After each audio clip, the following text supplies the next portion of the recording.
Kottayam ഞാലിയാങ്കുഴിയിലുള്ള pastor Binu ചേച്ചി വിവാഹം കഴിച്ചു. അതായിരുന്നു ചേച്ചിയുടെ ആദ്യത്തെ വിവാഹം എന്നാണ്. അല്ല, ഇതൊക്കെ ആർക്കാ ഇത്ര തികഞ്ഞ ബുദ്ധിമുട്ട്? പാസ്റ്റർ, ഏത് പാസ്റ്റർ? എനിക്ക് അങ്ങനെ ഒരു പാസ്റ്ററിനെ ഞാൻ വിവാഹം കഴിച്ചിട്ട് എനിക്ക് അറിയില്ല.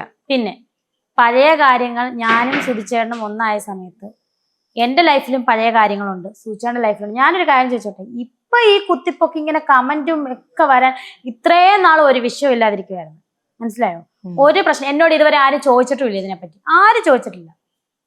എൻ്റെ ഭർത്താവിനുള്ള സ്നേഹം കൊണ്ട് ആ ഭർത്താവ് പറഞ്ഞ് ഞാൻ അനുസരിച്ച് മുന്നോട്ട് പോകുന്ന ഒരാളായിരുന്നു. ഇത്രയും നാളും ആരും ചോദിച്ചിട്ടില്ല പാസ്റ്ററിനെ കെട്ടിയോ.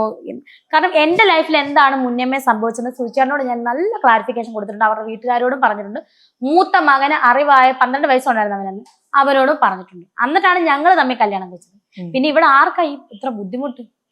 പാസ്റ്ററിനെ കെട്ടി അല്ല ഇപ്പൊ കെട്ടിയാലും കെട്ടില്ല, ഇവറ്റകൾക്ക് എന്താ എനിക്കറിയത്തില്ല. എന്നോട് ആരും ഞാൻ മറച്ചു വെച്ച് എന്നോട് ആരും ഇതുവരെയായിട്ടും ആരും ചോദിച്ചിട്ടില്ല. പക്ഷെ ഇന്ന് എനിക്കത് പറയേണ്ട വന്നു. എനിക്ക് നിങ്ങൾ ഈ പറയുന്ന രേണുസുതിക്ക് കള്ളത്തരം പറയേണ്ട ഒന്നും ഒരു കാര്യമില്ല. കാരണം എന്നോട് ഇതുവരെയായിട്ടും അത് ചോദിച്ചിട്ടില്ല ആരും, മനസ്സിലായോ? എന്നോട് ആരും ഇത് ചോദിച്ചിട്ടില്ല. ഇന്നാണ് നിങ്ങളാണ് എന്റെ മുന്നിൽ വന്ന് ചോദിക്കുന്നത്. ഇന്റർവ്യൂ ആയിട്ട് മെയിൻ സ്ട്രീം 1 ആണ് എന്നോട് വന്ന് ചോദിക്കുന്നത്. എനിക്കത് ഉത്തരം പറഞ്ഞേ പറ്റത്തുള്ളൂ. കാരണം ഞാൻ നാളെ കള്ളിയാവരുത്.